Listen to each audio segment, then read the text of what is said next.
Okay, I've several pieces of research or strands of research. I do some research in art and design, and I also do research over at Clifton, over in the science and technology, which is X-ray and security, and also has medical applications. And over in art and design, I've research in terms of interaction design, and I'm currently supervising a student here who's doing a web application for the deaf and hard of hearing. And I also look at, in terms of art and design, at digital stained glass.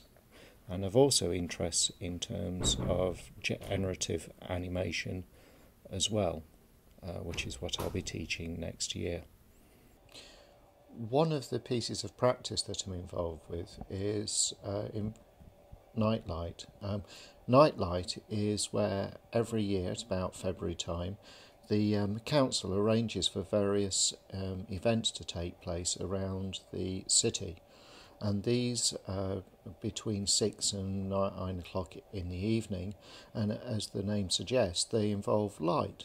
So for a number of years, well, past 4 or 5 years, we've had student projects that have been installations of light work in and around the university. The previous year to this year, we had a piece of work which was on the steps of Arkwright, which worked very well. And it was LED strips, which were a moving pattern of light which went across the steps from left to right and changed colour. It worked quite well. The only problem was that people going up and down the steps were a bit confused by the lights going backwards and forwards. So unfortunately, although it looked very good, we couldn't do that this year. This year we've had a different project, and this involved Andy Love, a fellow lecturer, and myself, with some help from one of the students.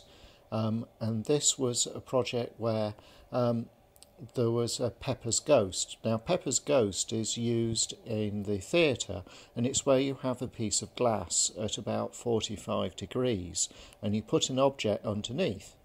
Now, when the audience looks at this inclined piece of glass, they see the object, and it almost appears as though it's a ghost, hence the name Pepper's Ghost. But what we did is we put a light underneath, a strips of LEDs, and then Andy took some pictures of around the campus of the lighting using a slow exposure, and then manipulated those to produce a video which we then played on the lights, so that when you looked through the glass of the building through the window, it looked as though you had this floating video light effect which was happening within air. And it worked okay to a certain extent, but we're hoping to then improve on this in coming years. So the idea is that it combines various aspects in terms of interaction, in terms of lighting effects, and also in this year also video effects as well. And I hope to again next year involve students, and it's been very successful in previous years in terms of what the students have got out of it as a project. So that's a piece of practice that I've been involved with over a number of years. Okay, another piece of work that I've not done so much in recent years, but still interested, is something called digital stained glass. Now this is where you have a transparent screen, and in fact Samsung is one that produces the screens commercially, but you can actually make your own, which is what I've done by taking a old computer monitor or a TV.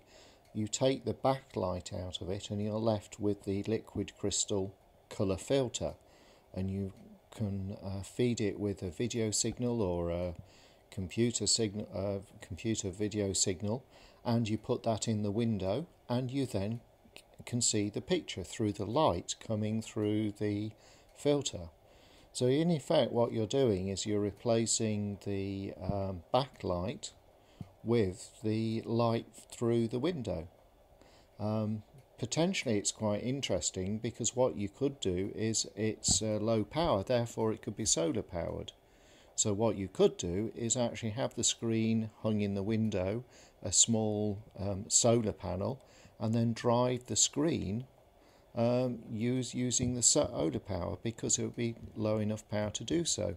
So you could have this hung up within a window, and when the light's coming through, which is sufficient to see the image anyway, there's enough light then to drive the solar cells, and then you'll see a moving colour image.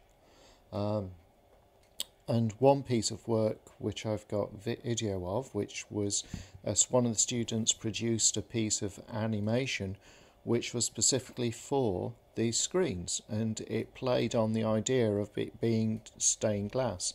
So what he did was he went and took some stained glass, some images, went and saturated the colours, and then animated them, and then we played this through the on the screen in the window in the exhibition, and it worked very well.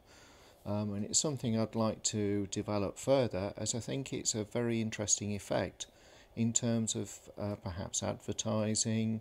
And if you look at the commercial uses of these screens, Samsung have produced demos where in shop windows you have the goods behind the shop window, and then you have a video playing over the top which you can then see. So it gives sort of a semi-transparent display.